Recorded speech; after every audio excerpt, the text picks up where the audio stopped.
Bonjour et bienvenue dans Carrière Anthropologique, le podcast qui présente les débouchés professionnels des études en anthropologie. Je m'appelle Aurore Simons et depuis août 2023, je suis diplômée d'un master en anthropologie sociale et culturelle à l'UCL.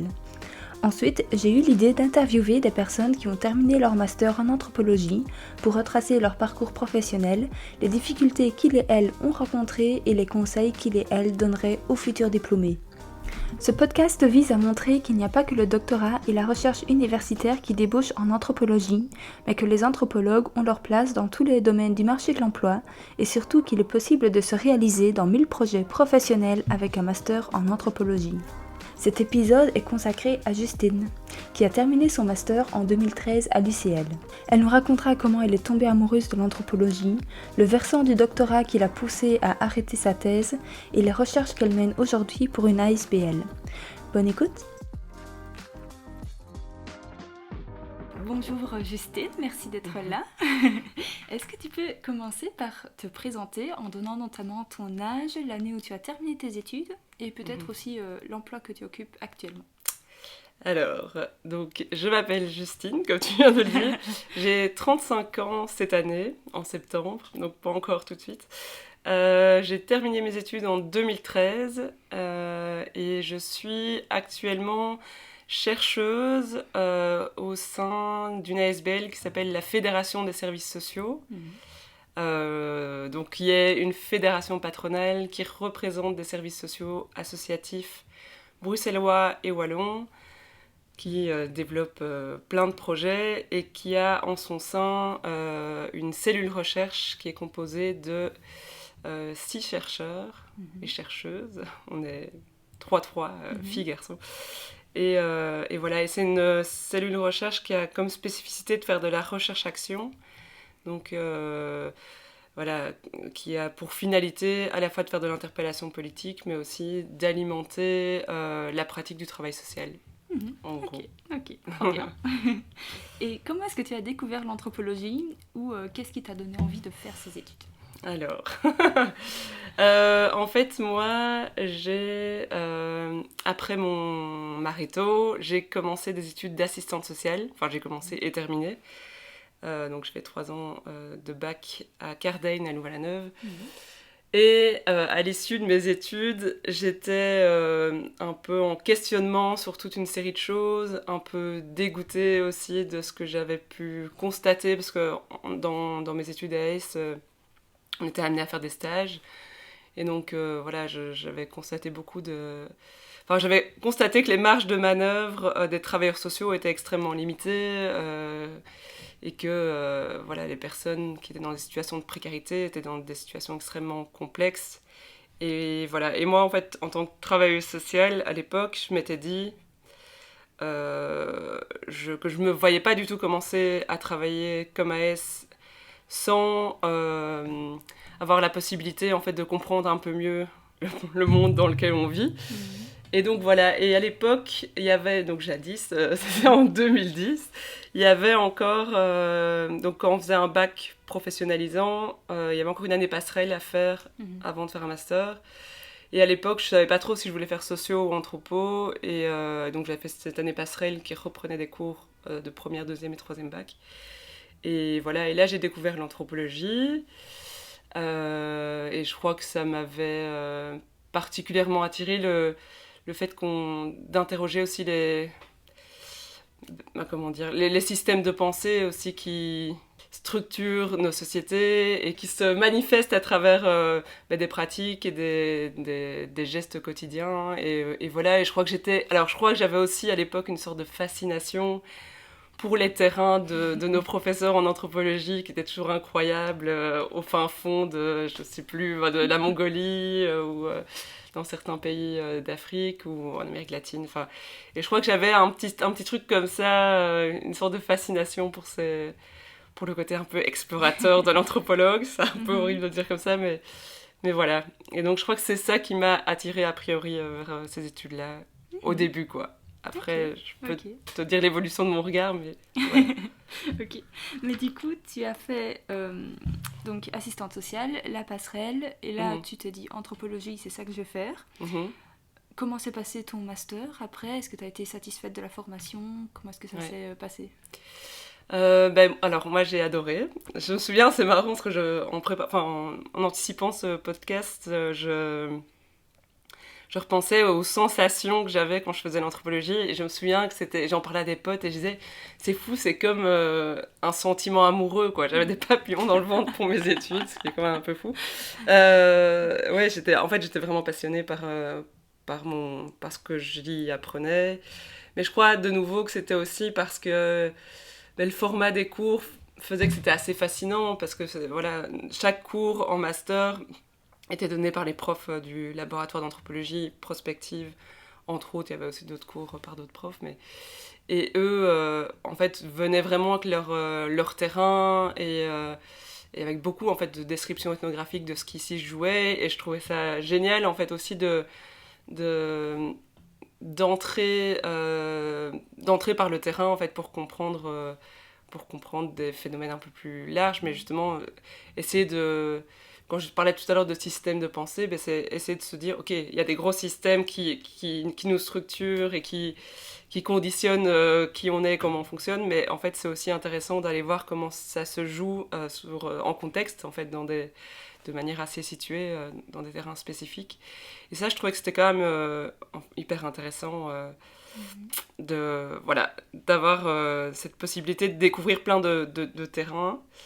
Après, je trouve aussi super chouette l'approche du LAP, donc le laboratoire de l'UCL, qui était de valoriser une écriture en jeu, où il y a une sorte d'honnêteté à dire que le chercheur, en fait, il est dans le terrain, et donc il n'y a pas de neutralité ou d'objectivité. En fait, en fait, quand on lit un terrain, on lit aussi à travers notre regard d'humain. Voilà. Ouais, c'est sûr. Et voilà, ça aussi, ça doit être situé parce qu'on n'est pas juste une personne qui arrive à complètement se décentrer de qui on est, de notre milieu social, de notre genre, etc. En fait, on vient sur un terrain avec tout un bagage, et donc ça, c'était aussi intéressant qu'ils abordent quand même pas mal cette question-là. Donc la question plutôt méthodologique et je sais pas comment, éthique aussi de la recherche. Et peut-être un dernier point, moi, où là, c'était plutôt un regret, mais ça, c'est après coup, je me suis fait la réflexion. C'est que je trouvais que c'était du coup très empirique, très axé sur les terrains, et j'ai trouvé que j'étais pas, par contre, que j'avais pas été suffisamment équipée sur le plan théorique. Parce que justement au LAP, ils mettent vraiment le focus sur l'ethnographie, donc la description de terrain, et moins sur le fait de nous transmettre des écoles de pensée. Et donc voilà, je sais que par la suite, ça a pu parfois me complexer, parce que je me disais, voilà, il y a des trucs pour lesquels je suis pas du tout... voilà, il y avait vraiment des champs théoriques que je maîtrisais pas du tout, quoi. Et donc que j'ai un peu réappris sur le tard, ce qui n'était pas grave non plus, mais je trouve que s'il y a un truc qui devrait être peut-être un peu mieux développé, c'est ça. Voilà. Ok, ouais. Et donc t'aurais aimé lire peut-être un peu plus Lévi-Strauss ou... Alors, peut-être pas les vieux de la vieille, mais justement, en fait, peut-être s'ouvrir à d'autres anthropologies. En fait, c'est aussi peut-être s'intéresser aux différents champs de l'anthropologie. Je pense aux gender studies, dans les... ou je sais pas, là, j'ai plus d'idées, mais en tout cas, peut-être avoir une représentation plus claire, justement, du découpage du champ théorique en anthropologie, et de justement comprendre les gender studies, c'est quoi leur approche, par exemple, ça c'est dans le titre, ou les structuralistes, j'en sais rien, il y a plein de, justement, moi je maîtrise pas super bien tous ces trucs-là, mais je trouve que, en fait, c'est plutôt développer la culture générale en anthropologie, quoi. Je trouvais que parfois j'étais un peu, j'étais un peu larguée. Je m'y connaissais bien dans les thématiques que j'avais développées, mais le reste, c'était pas terrible. Ouais. Voilà. Mais c'est sûr que, en y réfléchissant aussi, parfois je trouvais que les profs, ils nous présentaient beaucoup leur travail à eux, mais qu'il y avait parfois peu d'ouverture sur le travail d'autres chercheurs, peut-être dans d'autres universités, d'autres pays, même en Belgique par exemple, tu vois, il y a des super chercheurs à l'ULB, à l'ULG, tu vois, oui, effectivement. et donc ouais, parfois je trouvais que les cours étaient peut-être un peu trop centrés sur leur propre travail à eux, même si ça restait très intéressant, tu vois, mais ouais, ça aurait été peut-être plus intéressant aussi, tu vois, que ça s'ouvre un peu. Et Complètement, que, mais je partage ton opinion. Ouais. Ok, ouais. Ouais. Donc sur quoi est-ce que tu as fait ton mémoire déjà? Alors ça c'est toute une aventure. Alors moi, je me suis toujours plutôt intéressée à l'anthropologie du proche, donc les anthropologies dans les contextes culturels qui sont les nôtres, belges, européens, on va dire, et encore européens de l'Ouest, on va dire. Et à l'époque, quand je cherchais un sujet de mémoire, alors vraiment c'est un concours de circonstances, j'ai entendu parler via la presse, les médias en ligne, j'ai entendu parler d'un village qui s'appelle toujours Bugarache. C'est un village dans le sud de la France, dans l'Aude, donc vraiment le sud-ouest, si je ne me trompe pas, ou le centre plutôt, près de Carcassonne, bref. Et en fait, c'est un village qui était... déjà, qui suscitait en fait une sorte de fascination dans le milieu ésotérique parce que il y avait entre autres dans ce village une sorte de... Enfin, une montagne, parce qu'en fait, on est en Basse-Pyrénées. Et cette montagne s'appelait le pic du Bugarache. Et voilà, dans le milieu ésotérique, elle était considérée comme assez chargée sur le plan tellurique, donc c'est les énergies de la Terre. Et il y avait aussi toute une mythologie autour de ce pic, notamment certains disaient qu'il y avait des soucoupes volantes qui étaient hébergées sous le pic. Voilà, d'autres qui disaient qu'il y avait des mondes parallèles, etc. Mon mémoire, j'ai dû le faire en 2012. Donc c'était normalement le premier quadrimestre de l'année académique. Et en fait, ce village, Bugarache, était parmi toute la mythologie qu'il y avait autour du pic. C'était greffé aussi une mythologie autour de la fin du monde du calendrier Maya. C'était complètement fou. Et en fait, voilà, ce milieu ésotérique considérait que le pic, c'était l'endroit où il fallait être pour survivre à l'apocalypse le 21 décembre 2012. Et moi, en fait, j'étais tombée là-dessus, je m'étais dit, mais en fait, ça peut être intéressant d'étudier ce qui se joue dans ce village, plutôt pour comprendre l'émergence d'un mythe, en fait, d'un mythe contemporain, et comment il vit, en fait, aujourd'hui, comment il est incarné par des gens sur place, quoi. Et donc, et donc je suis partie en octobre, novembre, décembre à Bugarache, du haut de mes 22 ans, je ne sais plus quel âge j'avais. Et voilà, et j'ai vécu pendant 3 mois là-bas avec... en fait, ce que j'ai découvert sur place, c'est qu'il y avait énormément de néo-ruraux, des hippies qui étaient dans la région de manière générale, attirés par toutes les croyances qu'il y avait autour du pic, mais aussi c'était des gens qui étaient quand même assez précarisés, qui avaient débarqué dans ce village parce que en fait, l'immobilier n'était pas non plus forcément super cher, enfin la location. Et voilà, et en fait, petit à petit, tout un noyau de néo-ruraux hippies vivait là-bas. Et donc moi, j'ai vécu 3 mois avec eux, ce qui était quand même vraiment folklorique, mais j'ai beaucoup rigolé. Et ce qui était drôle aussi, c'est qu'au final, le 21 décembre 2012, il s'est pas passé forcément grand-chose, à part qu'il y a une équipe... Enfin, il y a eu au moins 200 équipes de journalistes qui sont venues sur place en pensant que... en fait, allaient débarquer des sectes et que, voilà, que potentiellement, ça allait pouvoir... Enfin, ça allait partir en sucette, quoi, parce que, voilà... il y a quand même un passif autour des sectes en France, avec des tueries de masse et tout. Enfin, bref, je passe les détails. Mais voilà. Et donc, voilà, ça, c'était mon terrain de mémoire. Ok, ouais.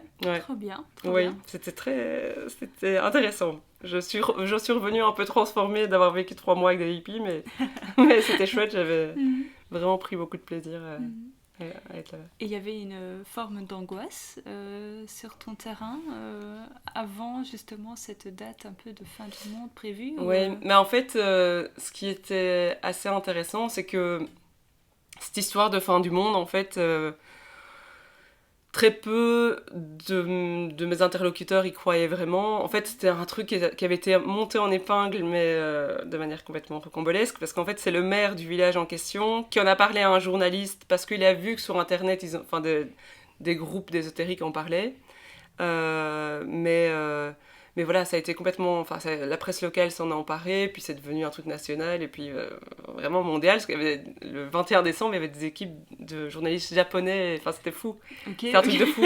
D'ailleurs, c'est marrant, parce qu'ils m'interviewaient, parce que j'étais un peu la seule spécialiste, alors que moi, j'étais étudiante, franchement, voilà, j'étais vraiment complètement... pas du tout légitime pour être considérée comme spécialiste. Et en fait, j'avais été interviewée par 2-3 journalistes, mais je me suis quand même retrouvée dans la presse allemande, japonaise, parce qu'en fait, ils avaient tellement peu d'infos que je crois qu'ils se faisaient tourner mon interview. Enfin, c'était dingue, en fait, c'était fou.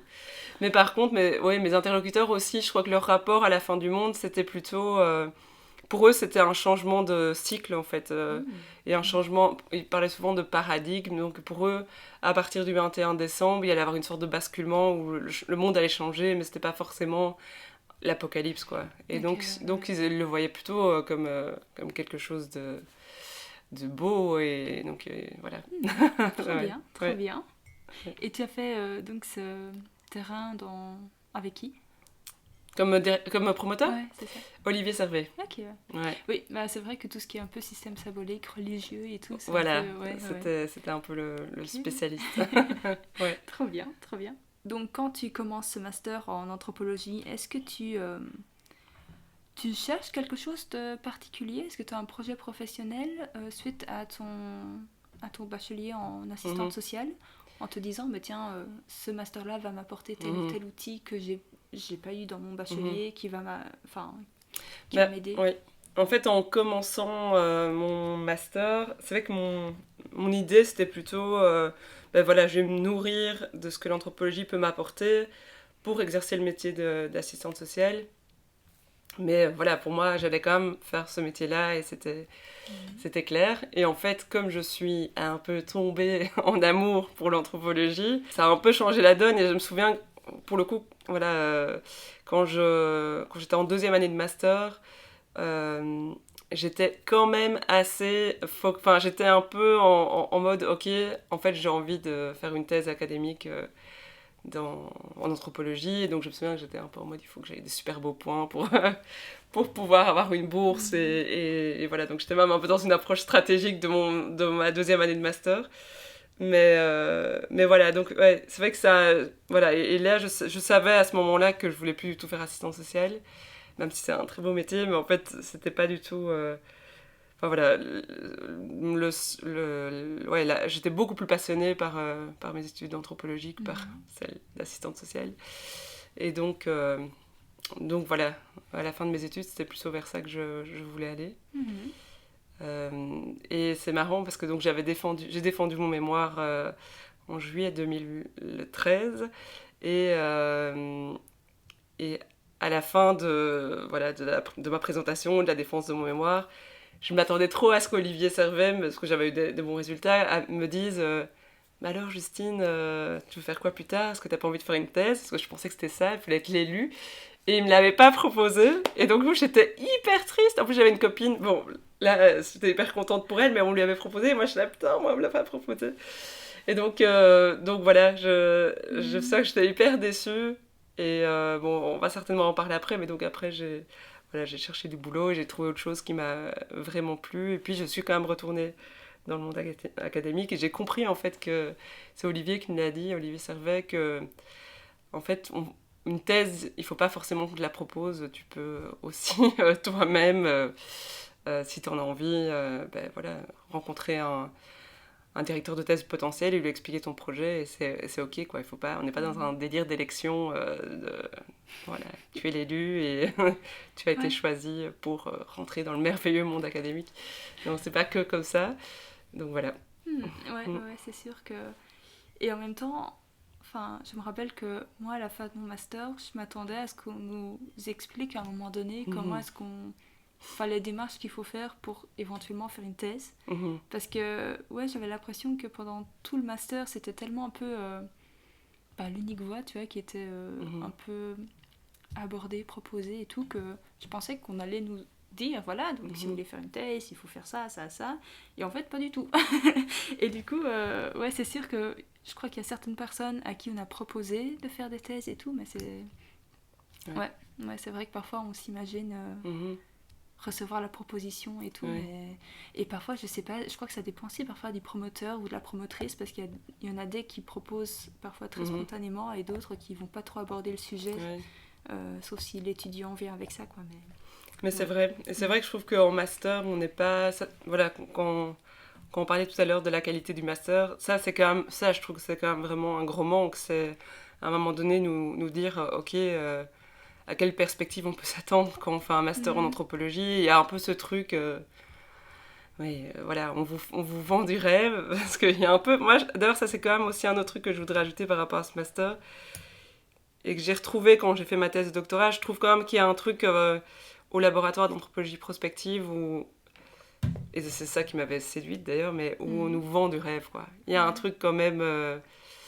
très voilà, ces terrains incroyables où on nous raconte des anecdotes incroyables et je trouve qu'effectivement à un moment donné il faut aussi venir avec du pragmatique à la fois en lien avec les terrains, enfin, parce qu'en fait faire un terrain c'est aussi difficile, on est parfois dans des situations, on peut potentiellement se mettre en danger, surtout qu'on est une chercheuse femme, c'est ce que je sais qu'il y a, voilà, je sais qu'il y a parfois des situations de chercheuses qui ont été assez compliquées. Puis en plus, en tant que femme, enfin voilà, le rapport au terrain n'est pas forcément le même, on n'a pas accès aux mêmes infos. Donc en fait, je trouve que ces aspects-là, c'est aussi des aspects qui auraient pu être davantage développés dans le master. Et puis effectivement, les perspectives d'emploi, quoi, en fait. De manière assez pragmatique, qu'est-ce qu'on fait quand on a un diplôme en master. Et donc, ouais, t'as tout à fait raison. Je trouve que... Mais c'est fou, parce qu'effectivement, même la thèse... on n'est pas forcément informé du comment on s'y prend pour...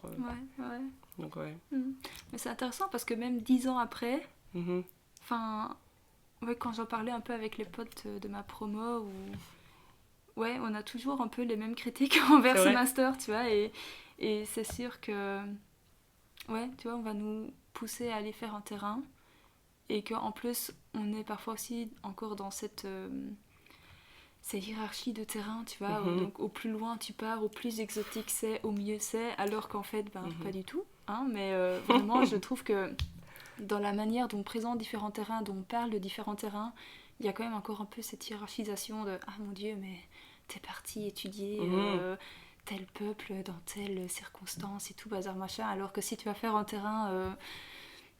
sur l'église de ton quartier, par exemple, ça va être vu comme un peu plus bof, quoi. Alors qu'en fait, ça peut être hyper intéressant aussi, tu vois. Et... Je suis complètement d'accord. Et donc, quand t'as 21, 22 ans, c'est peut-être pas...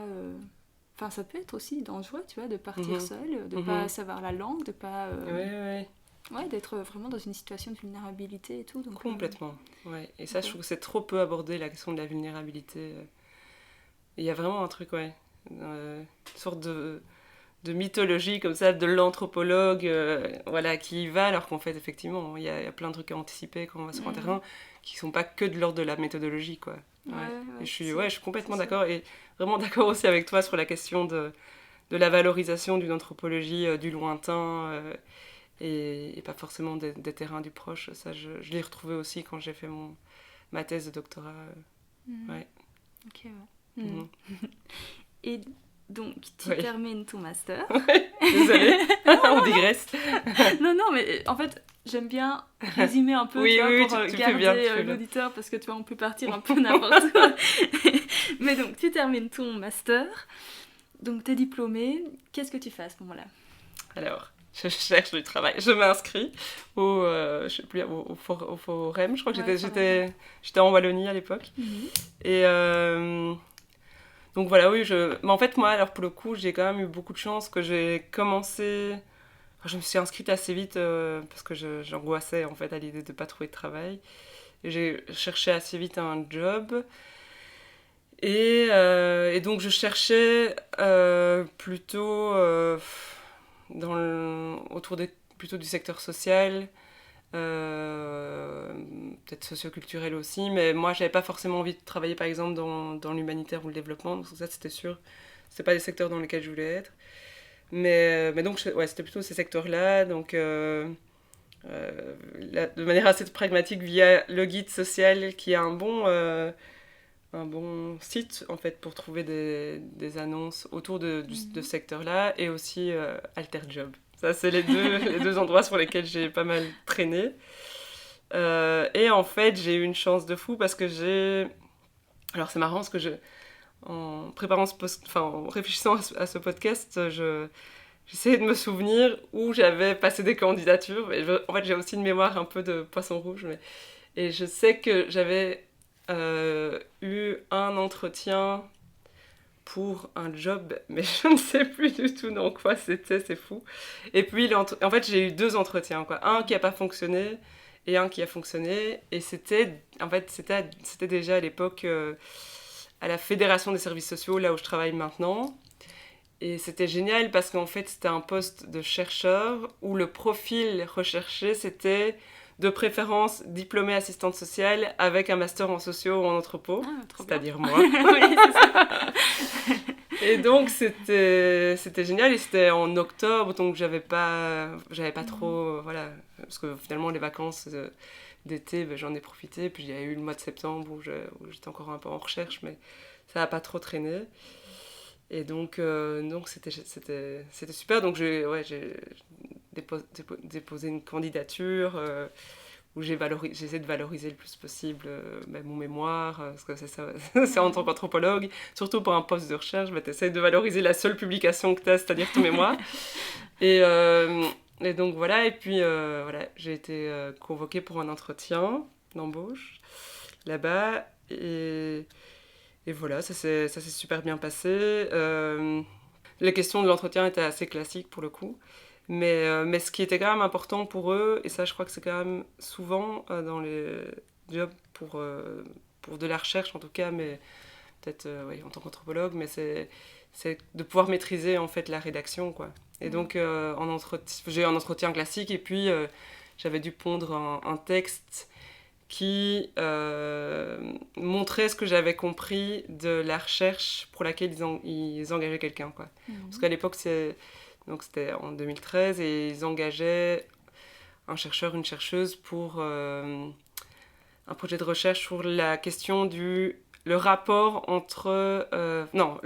que des usagers de services sociaux entretiennent avec leur assistance sociale, mais aussi avec l'aide sociale en général, les politiques sociales.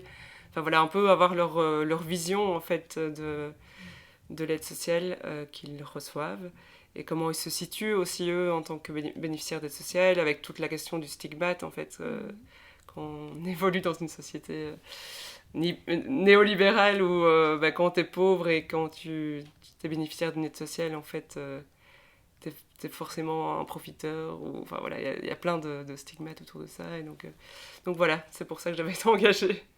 Donc tu t'inscris au Forum. Ah oui. Là, en fait tu t'inscris genre en septembre au Forum, c'est ça? Ouais, je crois que c'était ça. Et donc en fait assez rapidement tu trouves le travail à la Fédération des services sociaux. Et donc voilà, t'as quand même t'as envoyé combien de candidatures environ? Comment est-ce que ça s'est passé? Je me souviens plus. C'est pas grave. En ça c'est pas grave, c'est juste. Mais je crois que j'en ai. Alors je crois que j'en ai quand même envoyé quelques-unes. Mais bon, ça devait être moins de 10, quoi. C'était pas non plus... c'était pas une trentaine. Et parce que je crois quand même... En fait, j'étais paniquée. Vraiment. Enfin, j'étais exigeante, quoi. Je voulais quand même faire un boulot qui ait du sens, évidemment. Dans lequel je peux valoriser mes compétences d'anthropologue. Je voulais pas être assistante sociale parce que je savais que ça allait me déprimer... parce que je suis trop idéaliste et que, franchement, enfin, oui, voilà. Maintenant, à la Fédération de services sociaux, je travaille encore avec des travailleurs sociaux, et je vois à quel point ils sont complètement fatigués et voilà, désabusés face à un monde où les marges de manœuvre, en fait, sont extrêmement limitées. Donc voilà, je voulais pas être assistante sociale. Et donc voilà, et donc oui, je crois que je cherchais beaucoup de candidatures où quand même... dans le profil recherché, le le diplôme de sciences humaines, en tout cas, pouvait être valorisé, quoi. Okay, ouais. Et donc voilà. Oui, parce que ça, c'est aussi un sujet dont on parle pas beaucoup. Enfin, déjà, vu qu'on parle pas trop de la vie professionnelle des anthropologues hors académique, mais c'est sûr qu'il y a plein d'associations qui n'ont pas forcément les moyens de payer des gens qui ont un master, en fait. Et donc, parfois, ils recherchent que des bacheliers, ou bien il faut que tu acceptes de toucher un peu moins, quoi. Donc, c'est sûr que ça, c'est un sujet qui, au final, tu t'en rends assez vite compte quand tu cherches du travail. Et même en parlant maintenant avec différentes personnes, je me rends compte que c'est quand même un truc assez récurrent, quoi. Oui.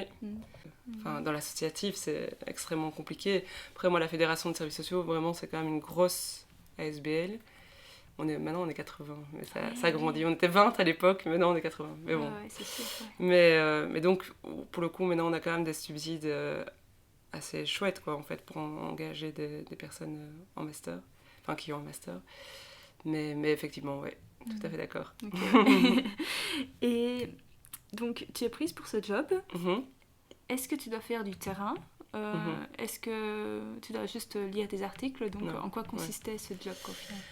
Et donc j'ai été engagée dans le cadre d'une recherche dont j'ai parlé tout à l'heure, qui elle s'appelait Regard croisé.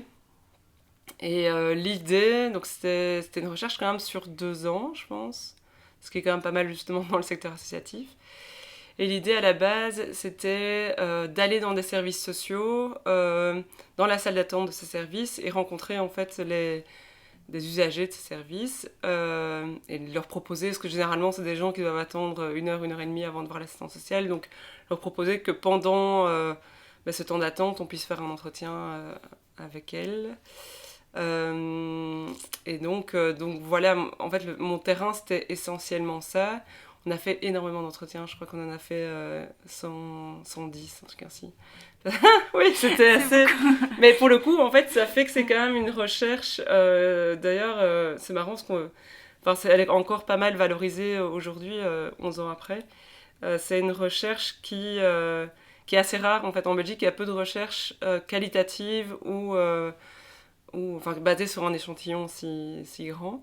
Et donc là, c'est marrant, parce que c'est vrai qu'on est plus dans ce qu'on pourrait appeler de la sociologie. En tout cas, j'étais pas du tout... la méthodologie, c'était pas du tout de l'observation de participantes, par exemple. C'était vraiment plus des entretiens semi-directifs. Et donc, ça, c'était ça. Et c'était assez...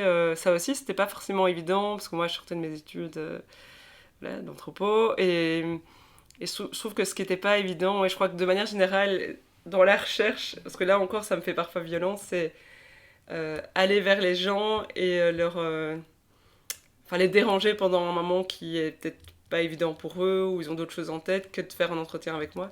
Je trouvais que c'était pas forcément évident. Mais après, en fin de compte, je me suis rendu compte aussi que accorder 1 heure et 1 heure et demie d'écoute à une personne, ça lui fait aussi du bien, quoi. Donc ça, c'était... Mais donc, c'était ça le terrain. Et en fait, ça s'appelait Regard croisé parce que, après avoir recueilli toute cette matière, l'idée, c'était de revenir vers des travailleurs sociaux et... de faire des MAG. Donc ça, je ne sais pas si tu connais la méthode d'analyse en groupe. C'est une méthode sociologique qui consiste à réunir autour de la table des acteurs et, à partir de situations très concrètes, mener une analyse collective. Okay. Et donc là, nous, on venait avec de la matière de terrain et on leur disait, en fait, voilà, ce que cet usager a dit dans l'entretien, qu'est-ce que ça vient questionner sur votre pratique, sur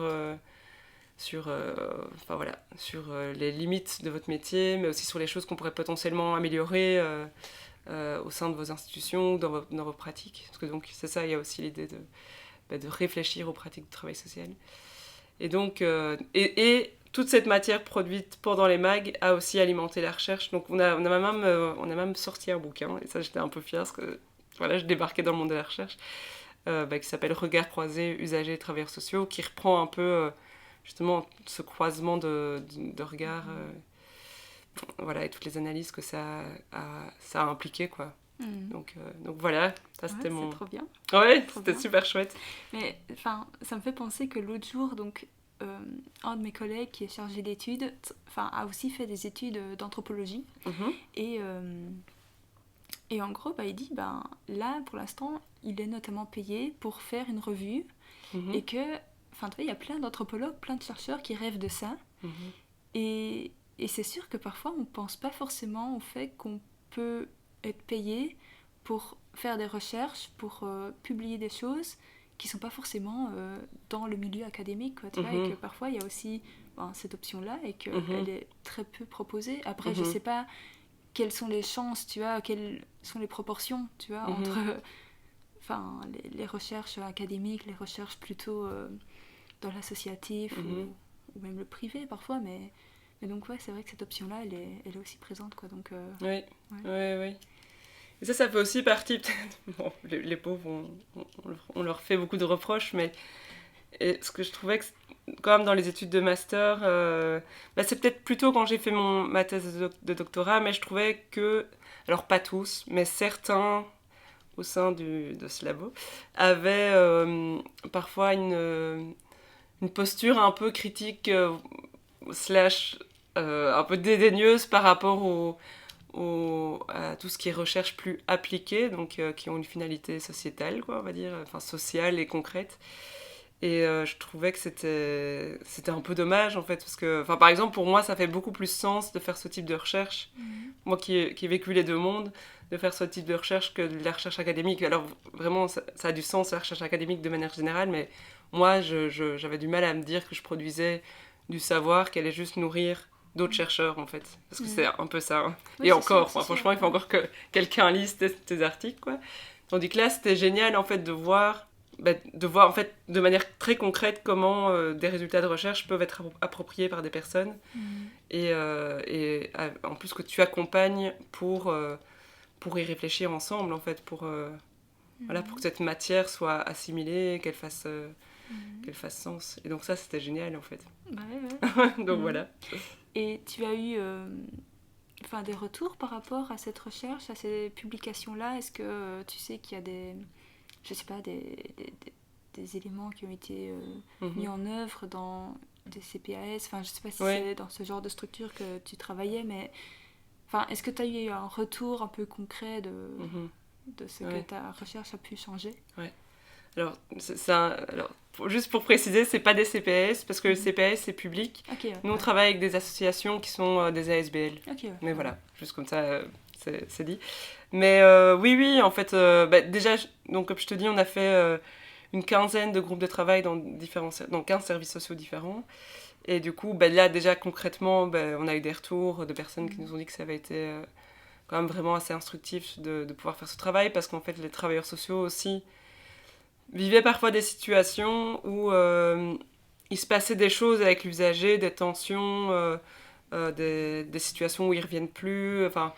Et pour eux, c'était assez incompréhensible. Et voilà, et en fait, ils étaient preneurs, en fait, d'avoir accès aussi à la vision des personnes sur l'aide offerte. Donc ça, vraiment, on a eu beaucoup de retours là-dessus. Puis, un autre truc qui était génial, en fait, c'est aussi que à l'issue de cette recherche, on s'est dit, ce serait chouette de trouver un moyen de valoriser les résultats autrement que par l'écrit. Et on a travaillé avec une scénographe et un ingénieur du son, avec qui on a monté toute une scénographie, c'était tout un truc avec des personnages qui, en fait, relatent des témoignages qui avaient été rejoués par des comédiens pour l'anonymat, bref. Et donc ça, cette expo itinérante, donc c'était un peu ça le principe, c'était un truc qu'on savait déplacer. Elle a quand même beaucoup circulé, ce qui permettait aussi de faire circuler plutôt les données brutes, mais la matière de cette recherche. Et puis nous, on a été invités, ma collègue Alexia Serré et moi, on a été invités plusieurs fois à des colloques ou même dans le cadre d'équipes de travailleurs sociaux à présenter certains aspects des résultats. Donc oui, ça a quand même beaucoup circulé. Et là, on est en 2024 et j'ai encore été... un collègue m'a encore proposé de la présenter devant... Oui, donc en fait, non, je crois qu'elle a vraiment été utile. Elle a circulé aussi dans les écoles sociales où avec ma collègue à l'époque, on a été plusieurs fois dans le cadre de cours présenter les résultats. Donc ouais, c'est chouette. C'était vraiment ça, pour le coup, je trouve que c'est hyper satisfaisant de se dire que voilà, cette recherche sert à quelque chose, quoi, et pas juste, de nouveau, à alimenter une sorte de branlette intellectuelle, mais aussi à du concret, à alimenter la pratique. Donc voilà. Ouais, en plus, c'est vraiment un projet qui, du coup, a été présenté à beaucoup de monde, quoi. Ah oui, oui, complètement. Franchement, elle est... incroyable. Oui, oui, c'est génial. C'est génial. Elle a vraiment bien tourné. Ouais. Trop bien, trop bien. Mais voilà. Et donc, ce job-là, t'étais en CDD de 2 ans, c'est ça? Alors non. En fait, j'ai été en CDD et puis j'ai eu un CDI. Et en fait, j'y ai travaillé de octobre 2013 à fin 2016. Enfin, j'ai quitté en décembre 2016 parce que entre-temps, on m'avait proposé de faire une thèse. J'ai obtenu un financement et donc voilà, je suis partie. Mais donc, à ce moment-là, j'avais un CDI quand je suis partie, mais voilà. Et peut-être dire aussi que, ça c'est vrai que c'est un autre élément que je trouve intéressant, c'est que donc, j'ai été engagée à la Fédé et très vite, donc là quand j'ai été engagée, j'étais à 3/5, donc j'étais pas à temps plein. Et très vite, je me suis rendu compte qu'une fois que tu es dans un job, tu es aussi inséré dans un réseau. Et ce réseau m'a permis de trouver aussi un autre boulot. En parallèle de la Fédération de services sociaux, je travaillais pour Synergie ASBL, qui est une ASBL qui fait de la formation et des intervisions avec des travailleurs principalement de l'aide à la jeunesse. Okay. Et en fait, j'ai eu ce job parce que mon collègue Hugo-Olivier Hubert, qui est prof aussi à Namur, enfin bref, lui était dans le CA de cette ASBL et il a su que l'ASBL cherchait une chercheuse ou un chercheur et il s'est dit Justine pourrait faire le boulot. Et donc voilà, et donc là j'ai aussi été engagée mais pour une courte durée, enfin c'était moins d'1 an. Et c'était plutôt à l'époque pour accompagner tout un travail d'intervision avec des travailleurs du secteur aide à la jeunesse et donc produire après une sorte de synthèse de tous les échanges que ces intervisions avaient produits, une sorte de gros rapport. Et donc voilà, mais ça c'était vraiment... J'étais à 2/5, quoi, c'était vraiment un petit job en plus, mais du coup j'étais à temps plein avec ces deux boulots. Mais voilà, mais donc ouais, j'ai commencé je pense en décembre 2021 et je dois avoir terminé ce job en juillet 2000... Ah non, pas 2021, 2013 et en juillet 2014, ouais, voilà. Donc voilà. Et donc à la Fédé, oui, j'ai arrêté de bosser à la Fédé en décembre 2016. Et en janvier 2017, j'ai du mal avec les dates, 2017, je commençais ma thèse de doctorat à l'UCL. Okay. Avec Olivier Servet, je suis retournée avec lui. Ouais. Et est-ce que tu avais du coup, enfin depuis la fin de ton mémoire, est-ce que tu avais une idée de thèse que tu nourrissais un peu, que tu as un peu construite, ou est-ce que c'est suite à ton job de recherche que tu as commencé à avoir des idées de thèse et que tu as soumis ça, ou... Enfin, comment ça s'est passé? Alors c'est rigolo parce que en fait, donc moi en fait j'aspirais pas forcément à faire une thèse. Une fois que j'étais engagée à la Fédé, je me suis dit ok, en fait je fais de la recherche, c'est cool. Mais justement en fait Olivier m'avait invité à aller au week-end d'anthropo. Okay. Pour justement présenter mon travail et montrer aux... Ah ben là, c'est vrai, en fait. Ceci dit, là, on a un peu cassé du sucre, mais ceci dit, là, justement, j'étais venue pour témoigner du fait que j'étais anthropologue, mais que je faisais un job hors académique. Okay, ouais, ça, j'avais oublié. Et à ce moment-là, Olivier me dit, mais en fait, je savais pas que tu voulais faire de la recherche, ça te dirait pas de faire une thèse? Et moi, j'étais là... Genre vraiment, j'ai l'impression que c'était ouais, je sais pas, c'était émouvant. Et voilà, et donc ça, en fait, ça, je crois que cette scène s'est jouée, je sais plus, je crois que c'était en 2014.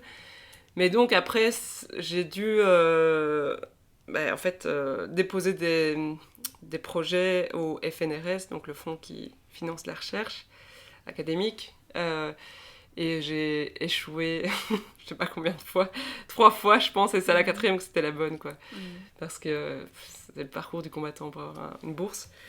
Et en fait, j'avais pas forcément de sujet, franchement, mais je crois que je voulais me reconnecter à à l'anthropologie des nouvelles spiritualités, l'anthropologie du symbolique, etc. C'est vrai que je voulais un peu me reconnecter à ça. Et en fait, on avait été manger un bout avec Olivier Servet et il me dit mais t'as des idées de sujets? J'avais en fait aucune idée de sujet. Enfin, j'en avais peut-être plein, mais j'avais pas du tout creusé la question. Et je lui dis c'est marrant parce que sur mon terrain de master, il parlait souvent d'un mouvement spirituel qui s'appelle la Rainbow Family, famille arc-en-ciel. Et ils en parlaient vaguement, mais j'ai pas beaucoup d'infos là-dessus, mais je me dis pourquoi pas en fait travailler là-dessus. Parce que je crois que de manière générale, je crois que j'étais intéressée par la manière dont les gens essayent de faire sens en fait dans le contexte occidental, en tout cas même belge, européen, ou dans un contexte où la religion a plus forcément sa place, mais du coup, en tout cas la religion institutionnelle, mais du coup, comment les gens reconstruisent du sens ailleurs via d'autres formes de spiritualité. Et puis là aussi, la Rainbow Family, ce qui est intéressant, c'est que c'est une communauté qui existe depuis les années 70, mais qui est vraiment devenu un réseau international, une communauté événementielle, parce qu'en fait, ils font communauté plusieurs fois par an à l'occasion de grands rassemblements, mais à côté de ça, en fait, ils vivent en ville, ou certains à la campagne, et certains en communauté, mais toute la famille ne vit pas toute l'année en communauté. Et donc ça m'intéressait quand même beaucoup, en fait. Je crois que c'était des questions qui m'intéressaient, mais ça m'est venu un peu comme une sorte d'illumination, quoi. Et Olivier trouvait ça génial, parce que lui, c'est un peu son dada, et donc voilà, j'ai embarqué là-dedans. Trop bien. Très bien. Ouais. Et est-ce qu'il y a un lien entre la Rainbow Family et la communauté LGBT ou alors pas du tout. Ok. Ouais, je sais pas. Non, mais en vrai, ça. C'est tout à fait normal que tu fasses ce lien dans ta tête. Tout le monde, en tout cas ceux à qui j'en parlais, m'ont souvent posé la question. Et je dis pas du tout parce que, c'est marrant parce que il y a une scène sur mon terrain où justement la question s'est posée, mais je vais parler de la scène après, mais d'abord dire que... Non, en fait, la Rainbow Family... Rainbow, ça vient de... Alors, là, on va rentrer dans les détails, mais ça vient d'un bouquin qui avait été écrit à l'époque aux États-Unis par deux évangélistes protestants. Enfin, voilà, je te passe les détails, mais... dans ce bouquin, il racontait le mythe du guerrier de l'arc-en-ciel qui allait... donc dans ce mythe, c'était une sorte de prophète qui allait revenir sur Terre pour établir la paix. Mm-hmm. Et en fait, c'est un bouquin qui a beaucoup circulé dans le milieu... dans le milieu hippie, mais en tout cas dans les mouvements de contre-culture. Et voilà, quand la Rainbow Family est née, c'était aussi en lien avec ça. Et leur mythologie, c'est toujours un peu ça, on est des guerriers de l'arc-en-ciel, et en fait, on va rétablir la paix en travaillant sur soi, parce qu'il y a beaucoup de dimensions liées au développement personnel. Mm-hmm. Et donc, en travaillant notre paix intérieure, on va travailler à la paix mondiale. Mm-hmm. Et donc voilà, et c'est intéressant parce qu'ils ne sont pas du tout au fait des questions... LGBT. Au contraire, il y a une approche très binaire du genre où il y a les femmes, il y a les hommes, et en plus, le rapport sexuel de l'homme et de la femme est valorisé parce que... est valorisé. Sur le plan spirituel, quoi. Il y a un truc, c'est ce rapport qui permet de créer la vie, machin. Donc c'est un peu... Voilà, c'est... Et ils se basent encore sur la Bible ou En fait, ils sont pas du tout... Par exemple, ils se sont inspirés de ce bouquin Rainbow Warrior, mais ils sont pas du tout... En tout cas, c'est pas de manière revendiquée en lien avec la religion, avec l'évangélisme, etc. Mais pas du tout. Okay. Mais par contre... et en fait, ils sont plutôt dans une mouvance New Age, donc vraiment ce mouvement spirituel qui est un peu une nébuleuse où il y a tout là-dedans. Il y a du bouddhisme, il y a des rituels amérindiens, je mets des guillemets parce que voilà. Mais il y a de la sorcellerie, il y a vraiment de tout. Et... mais c'est un... Voilà... Donc non, ils sont plus du tout... Enfin, ils sont pas du tout... c'est pas du tout explicite, en tout cas, qu'ils soient en lien avec la religion monothéiste, de manière générale, d'ailleurs. Mais par contre, c'était intéressant parce qu'en fait, il y a plein de chants, parce qu'ils chantent beaucoup pendant les rassemblements, qui font quand même référence à Dieu. Après, Dieu, chez eux, c'est une sorte d'énergie vitale, quoi. C'est pas forcément le Dieu des chrétiens. Et donc, voilà, il y a aussi ça... Enfin, c'est pas forcément en lien avec la religion chrétienne, quoi. Mais voilà, en gros. Mais c'est marrant parce qu'ils sont pas forcément... justement, ils sont pas forcément dans l'analyse de ce lien avec ce texte. Parce que c'est même moi qui ai retrouvé les traces de ça, mais... Moi, je m'intéressais au mouvement en Europe, et en Europe, ils n'étaient pas tout à fait au courant de l'origine, en fait. Qui est un livre américain, du coup. Oui, Okay, oui, mais c'est vraiment un petit livret. Okay, et voilà. Et juste la petite anecdote, c'est que un jour, dans un rassemblement en Belgique, un petit rassemblement, il y avait une personne trans qui était venue au Rainbow, enfin, ce petit rassemblement, en débarquant en disant ben voilà, en fait j'ai cherché rassemblement Rainbow mais elle plus LGBT et je suis tombée sur vous, voilà, je sais pas trop ce que vous faites, etc. Mais c'était en fait extrêmement violent parce que en fait c'était marrant d'ailleurs parce que j'ai réalisé que ces gens de la Rainbow Family connaissaient pas du tout l'arc-en-ciel plutôt ouais, queer, enfin voilà. Et du coup, enfin voilà, cette personne trans a été l'objet de plein de questions, mais vraiment hyper indiscrètes, quoi. Genre sur, mais en fait, t'es un homme, t'es une femme, t'as quoi entre les jambes, et tout. Vraiment extrêmement violent, quoi. Et j'étais là, waouh, en fait, ces gens, voilà, qui en plus revendiquent la paix, machin, putain, en fait, ils peuvent être bien, bien trash. Voilà. Ok, ouais. Mais... Ouais, du coup, c'est une anecdote assez parlante par rapport à la question. Oui, pardon, mais du coup, oui, j'ai dévié. Enfin, ça a été long, mais ouais, voilà, je la trouvais chouette. Enfin, je la trouvais chouette, non, mais je trouve que c'est effectivement hyper parlant, quoi. Ouais. C'est hyper intéressant parce que je suis sûre qu'il y a plein de gens qui connaissent pas forcément ce mouvement. Non, c'est vrai, c'est pas très connu. Non. Mais donc, ton terrain, tu le fais où exactement? En Belgique, c'est ça? Donc, moi, je m'intéressais à la Rainbow Family plutôt sur le territoire européen, et donc je participais à leur gros rassemblement annuel qui dure 1 mois, qui avait lieu dans différents lieux en Europe. Donc j'ai été en Italie, dans les Dolomites, à je sais plus, 2000 mètres d'altitude, enfin c'était fou. J'ai été en Pologne, en Suède. Ça c'était les 3 gros rassemblements que j'avais fait. Et puis en fait je me suis aussi intéressée à la Rainbow Family en France et en Belgique, où là je suivais de manière un peu plus régulière les activités. Puis c'est aussi un réseau qui est fort présent en ligne, et c'est aussi à travers les réseaux sociaux qu'ils font communauté. Et donc ça aussi, ça a été un peu... voilà, j'ai analysé un peu les contenus et les usages aussi qui étaient faits de ces réseaux-là. Et donc voilà, en gros. Et donc tu commences en 2017 ? Ouais. Tu continues cette thèse jusqu'en 2020, c'est ça ? Alors, en fait, c'est jusqu'à... j'ai traîné.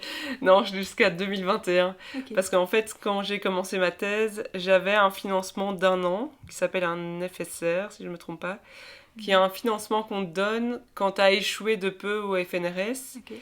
Mais que, voilà, on considère qu'on va te donner une chance de pouvoir un peu travailler ton dossier pour que tu puisses déjà faire du terrain, éventuellement déjà écrire un article, c'était quand même un peu fou parce que j'avais pas vraiment fait de terrain, mais pour pouvoir valoriser en fait ta potentielle recherche. Okay. Et donc j'ai fait 1 an d'FSR, puis j'ai redéposé un dossier au FNRS où là j'ai obtenu les 4 ans du FNRS.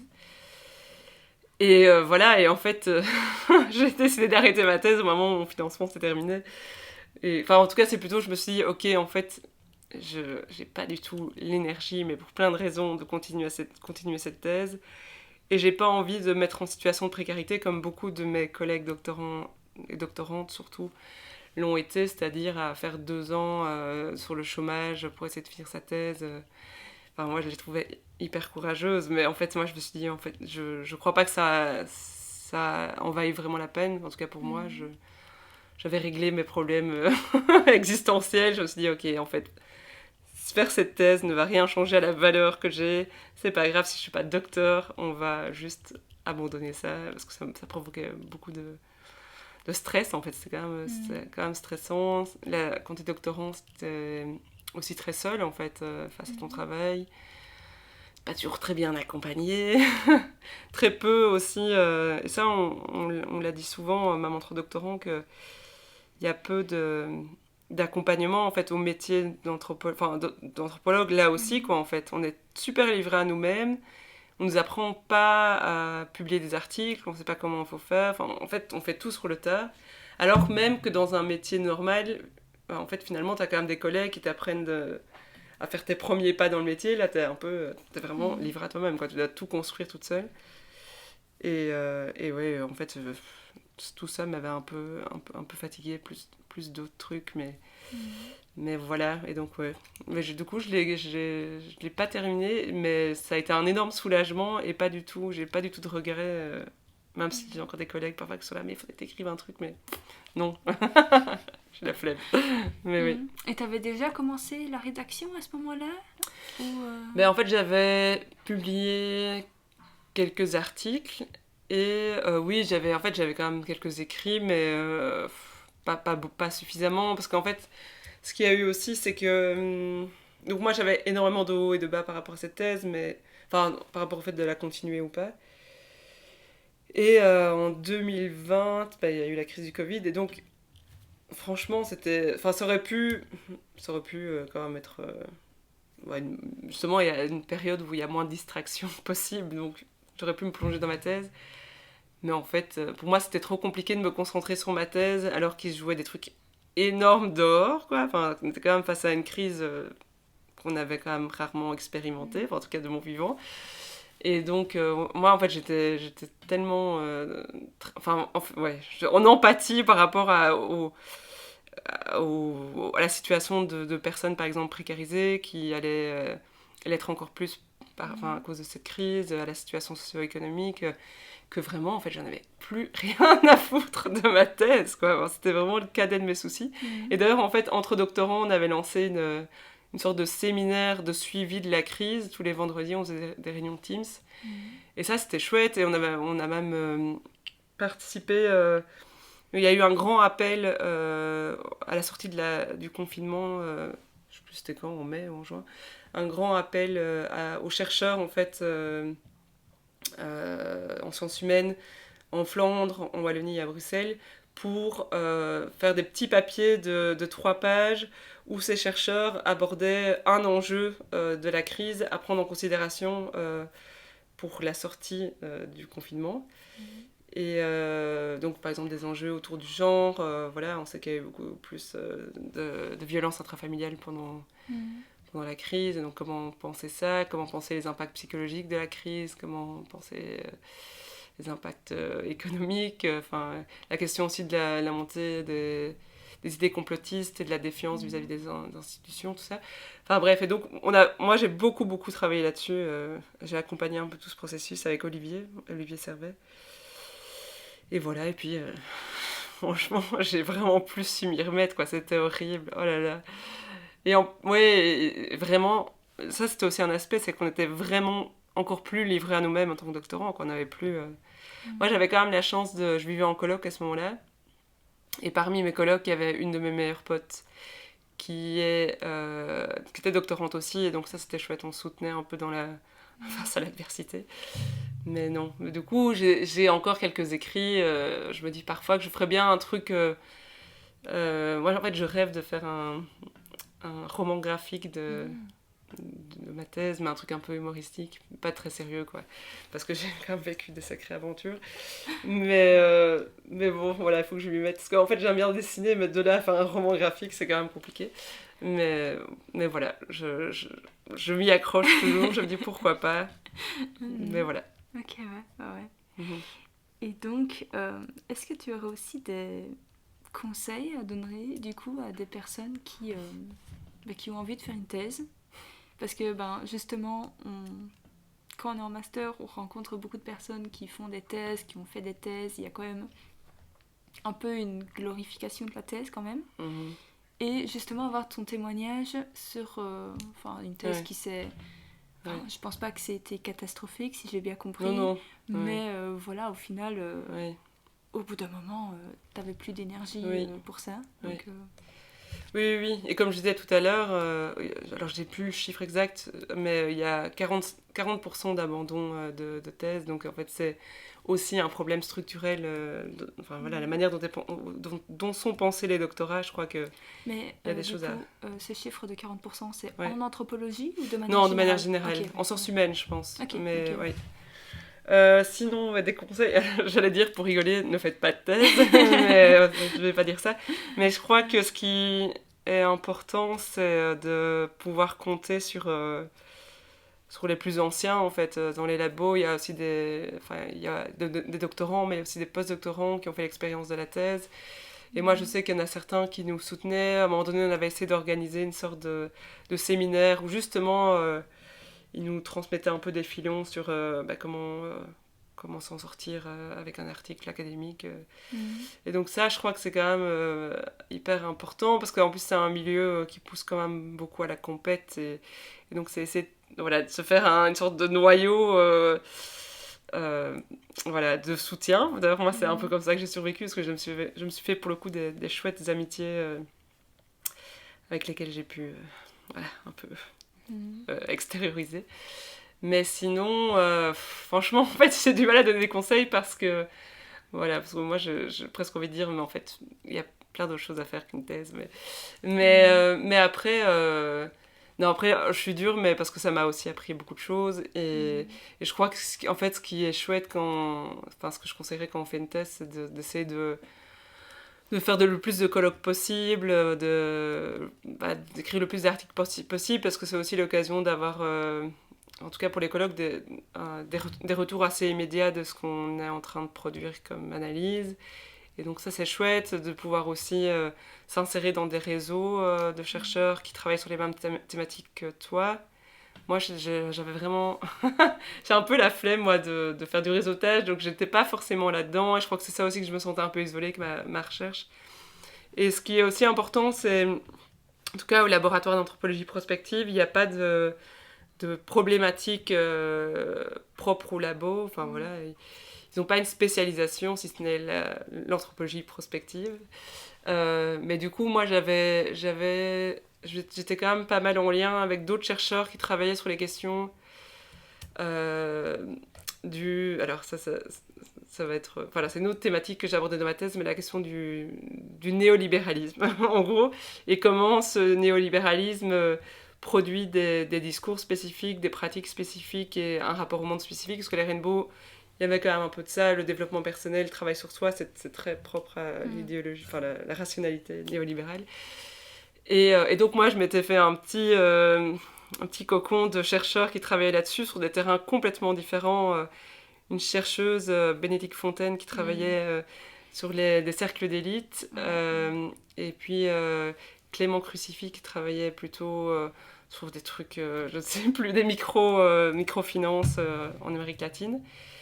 Et voilà, et par exemple avec Bénédicte, on a publié un article ensemble et c'était génial parce que du coup on a mis en parallèle nos deux terrains et c'était vraiment hyper stimulant, quoi, ce travail collectif. Et donc moi c'est ça que je crois que j'allais chercher, c'est un peu de refaire collectif là où la thèse t'isole super fort, quoi. Mais, donc voilà, je dirais conseil, voilà, il faut trouver des alliés, quoi. Et des alliés, des personnes aussi qui te stimulent par rapport à ton terrain. Ouais, mais tu parlais justement aussi, tu vois, de la solitude que tu pouvais ressentir pendant la thèse. Mais donc ouais, je sais pas si... Enfin, c'est surtout histoire de donner un peu plus de contexte, tu vois, et que... Parce que, oui, on va te parler de la recherche et tout, mais oui, c'est sûr que on n'a pas tous les éléments de ce que constitue une recherche, une thèse ou quoi, tu vois, donc voilà, si tu as encore d'autres éléments, tu vois,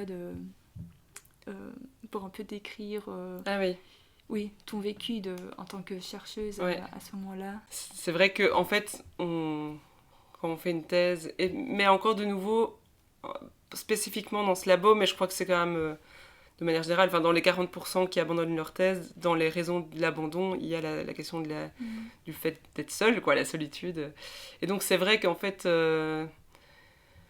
c'est une solitude qui se manifestait par le fait que, en fait, tu travailles pas en équipe, en fait, tu es tout seul avec un projet de thèse que tu dois porter seul.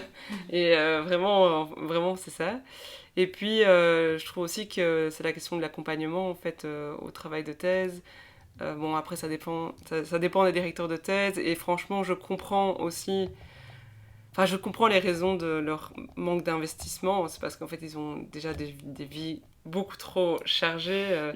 Mais je trouvais ça quand même problématique qu'ils s'engagent à être directeur de thèse et qu'ils prennent cette responsabilité-là sans l'assumer complètement. Moi, je trouvais que c'était vraiment lourd parce que je me souviens sans vouloir parler de mon directeur de thèse, je crois que ça se vérifie avec d'autres, mais moi je me souviens de remettre des papiers, des articles que j'avais écrits à mon directeur de thèse et voilà, de devoir attendre super longtemps avant d'avoir des retours ou d'avoir comme retour juste des commentaires un peu superficiels où je me disais tiens, est-ce qu'il a vraiment lu mon article et ça, ouais, c'est pas évident. Je trouve aussi la question de la reconnaissance du travail accompli. En fait, parfois je me disais mais je travaille pour qui en fait.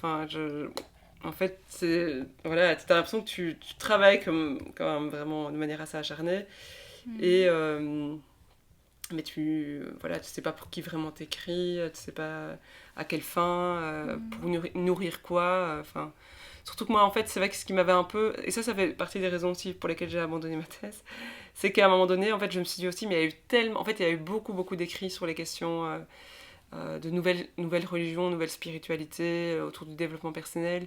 Et bien sûr, moi, j'avais un terrain spécifique, mais j'avais l'impression à travers mon terrain, de redire beaucoup de choses qui avaient déjà été dites. Et moi, cette recherche d'être à fond, de devoir être dans l'originalité scientifique, moi, en fait, ça m'angoissait. Donc ça, c'était aussi un des facteurs pour lesquels je me suis dit, en fait, j'ai pas envie de jouer à jeu, quoi. Mais bon, je crois que c'était moi aussi qui me mettais beaucoup de pression. Et peut-être aussi, un des aspects aussi de la thèse, c'est que tu es ton propre patron, on va dire. Non, on a un directeur de thèse, mais qui est pas toujours forcément présent. Mais par contre, c'est toi qui organise tes horaires, c'est toi qui dois gérer des deadlines toute seule, sans que personne te dise quoi que ce soit. Et donc, ça demande une discipline, mais incroyable. Ce que j'ai, franchement, je suis quelqu'un d'assez discipliné, mais par contre, j'ai quand même senti que c'était ça aussi qui m'avait fait... qui m'avait fait abandonner ma thèse, parce que moi, en fait, à un moment donné, j'avais besoin qu'on me gueule dessus et qu'on me dise, bon, maintenant, il faut que tu avances. Et comme j'étais plus forcément motivée, et voilà, j'étais plus forcément dans ma thèse, quoi. Alors que si quelqu'un avait été là et avait quand même beaucoup plus suivi mon travail, même si j'étais plus motivée, je crois que je me serais quand même arrangée pour essayer de au moins produire quelque chose, mais ouais, voilà. Mais après, par contre, un truc... à dire peut-être aux futurs étudiants qui voudraient faire... aux futurs doctorants, c'est aussi, justement, pour désacraliser un peu la thèse, c'est que moi, quand je suis entrée dans ce milieu, je me suis dit, mon Dieu, il va falloir que je parle... tu vois, que je cite des références, en fait, il faut que j'incarne l'intelligence, quoi. J'étais vraiment en mode, mon Dieu... Et ça me stressait super fort. C'est marrant. Parfois, quand je parlais à des professeurs, j'essayais toujours de garder une sorte de posture comme ça, d'intellectuel. Et en fait, j'ai réalisé ça pour le coup, qu'en fait, on est tous... Alors, il y a des gens brillants. Il y a vraiment des gens qui sont des purs théoriciens et qui maîtrisent bien la matière théorique et donc qui sont vraiment balèzes, franchement. Mais par contre, on est aussi beaucoup de praticiens de la recherche, quoi. Donc, en fait, la recherche, c'est pas que de la théorie, c'est aussi des méthodologies que tu mets en pratique pour recueillir des données. Et donc, en fait, si tu veux bien ce travail-là, tu fais bien ta recherche, a priori. Et donc ça, je trouvais que c'était intéressant, en fait, de voir que, ok, en fait, c'est un monde qui est quand même accessible malgré tout, si t'es motivé et que voilà. C'est pas aussi impressionnant qu'on le croit quand on est à l'intérieur. Ok, ouais. Voilà. Mais pour revenir sur l'accompagnement que tu disais qui était parfois un peu pas assez soutenu, bah, je trouve que c'est quelque chose qu'on constate aussi pendant l'accompagnement du mémoire en fait. Et donc, si j'avais un autre conseil à donner peut-être même à des étudiants qui vont faire leur mémoire, c'est de un peu se renseigner comment chaque prof accompagne et ne pas hésiter à peut-être faire une complètement, ouais, copromotion, tu vois. Copromotion. Ouais, c'est ça. Ouais. Et parce qu'au final, ça aide quand même pas mal, je trouve. Et que, ouais, t'as raison. T'as raison. Parce que moi, j'avais pas ça. Et c'est vrai que je sais que j'ai aussi la pote avec qui je vivais, Guénaëlle de Meus, comme ça je la cite, elle est docteur maintenant. Elle avait un directeur de thèse, donc Pierre-Joseph Laurent, okay. Et elle avait aussi une co-tutelle avec une post-doctorante.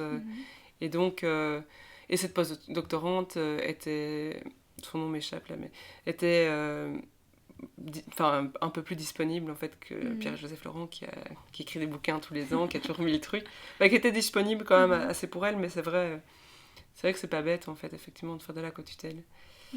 Et effectivement se renseigner sur la capacité du directeur de thèse à être disponible, quoi, ça c'est clair. Ouais. Après franchement je mesure à quel point ils ont pas de vie en fait. Enfin, c'est impressionnant de voir à quel point ils ont des milliards, parce que Olivier Servet, je sais plus combien il avait de doctorants quand moi-même j'étais doctorante, mais on était au moins je sais pas 6-7. Donc c'est 6-7 personnes qui doivent suivre, plus les mémoires, plus les jurys de Master 1, en fait, et plus tout le reste. Surtout que là, il est doyen. Donc, oui, enfin, je sais pas s'il est toujours doyen, oui, mais je sais plus c'est non vrai plus. que... C'est vrai, ouais, quand tu réfléchis un peu à tout, t'es là, il y a beaucoup de trucs. oui. Et c'est vrai qu'au LAP, ils sont quand même pas beaucoup de professeurs, en fait. Enfin, c'est pas non plus... Il y a beaucoup de doctorants, mais il n'y a pas forcément beaucoup de professeurs. Donc, mais pourtant, c'est quand même... Enfin, comparé à d'autres facultés, il y a quand même pas mal de profs.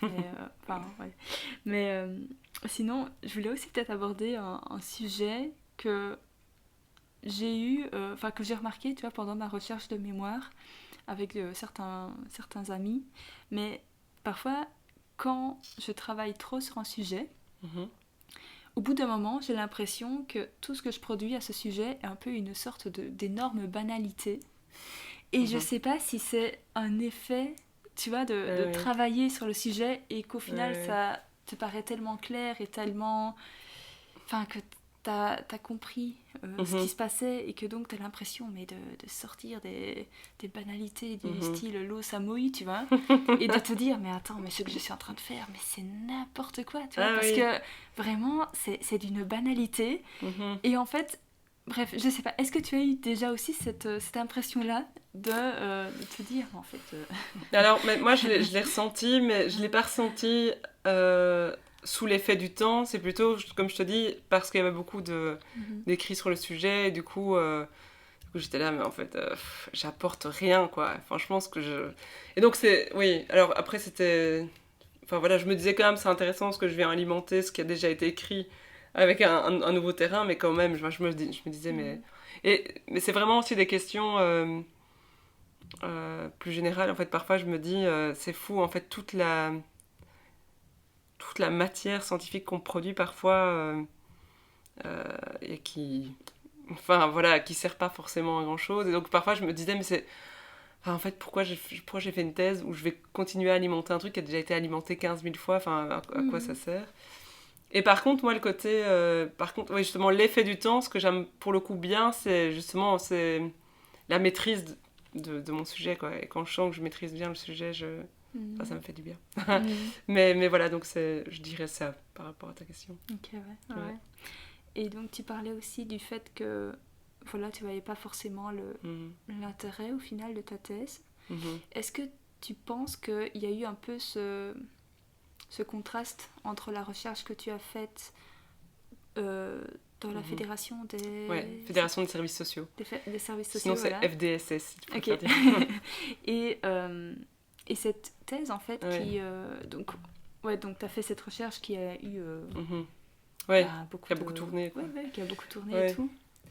Oui, c'est clair, c'est incomparable. Mais en plus, surtout, vraiment de nouveau, à la FDSS, et donc c'est encore le cas un peu maintenant, parce que je suis encore chercheuse à la FDSS. Comment? Oui, on est en contact quand même avec le terrain qui nous lie, quoi. Et donc ça, c'est quand même... on a souvent des retours sur ce qu'on fait, puis on fait de la recherche... bon, je pourrais en parler après, mais donc recherche-action, recherche-intervention, c'est de la recherche où on... Comment dire? Ouais, enfin, on produit de l'action à partir de notre recherche, quoi. C'est nous qui sommes proactifs aussi là-dedans, donc ça c'est... Enfin, pour moi, c'est ce qui fait plus sens. Et donc, c'est vrai que par rapport à ma recherche de doctorat, après, c'est marrant parce que parfois, je suis tombée sur des mémoires où on me citait. J'étais là, oh, quelqu'un m'a cité. Enfin, toi, ça fait trop bizarre. T'es là, ok. Ma thèse a été... Enfin, cet article que j'ai publié a été lu. Donc, juste pour l'ego, ça fait trop du bien. Mais voilà. En fait, c'est ça. Je crois que vraiment la thèse, et c'est pour ça aussi, ça m'a... Bon, ça, c'est vraiment plus des questions existentielles où je me suis dit... en fait, je crois que j'ai plus besoin de prouver quoi que ce soit et j'ai pas besoin de finir cette thèse parce que ça ne me nourrit plus. Mais je crois qu'avant, ce qui me crée de l'excitation aussi, c'est d'être considéré comme quelqu'un d'intelligent, quoi, de suffisamment intelligent que pouvoir avoir accès à ce monde-là. Et donc, je crois que au début, j'étais un peu exaltée, quoi. Ça faisait vraiment du bien à mon ego. Mais après, justement, je me suis dit, mais en fait, non, voilà, ça ne m'excite plus trop. Et donc tu termines cette thèse en 2000... Enfin, tu arrêtes la thèse en 2021. Ouais. Et là, tu... Bah alors là, en fait, c'est assez fou parce que dans ma vie de travailleuse, donc ça fait 11 ans que je travaille, j'ai jamais connu le chômage. J'ai eu de la chance. Même si là, en ce moment, je me dis, je serais bien contente parfois d'avoir une pause comme ça. Mais, donc, en fait, oui, c'est ça. J'ai terminé... Mon financement s'est terminé en octobre 2021. Et là, en fait, de nouveau, dans une sorte de concours de circonstances, j'ai croisé la directrice de la FDSS, avec qui on s'entend bien, quoi. Donc on avait été boire un verre parce qu'elle travaillait... elle avait fait une formation sur la pleine conscience. Enfin bref, je ne devrais pas en parler, c'est sa vie. Et bref, et donc comme moi, dans mes terrains, il y avait un peu ces questions-là, elle était intéressée qu'on en discute.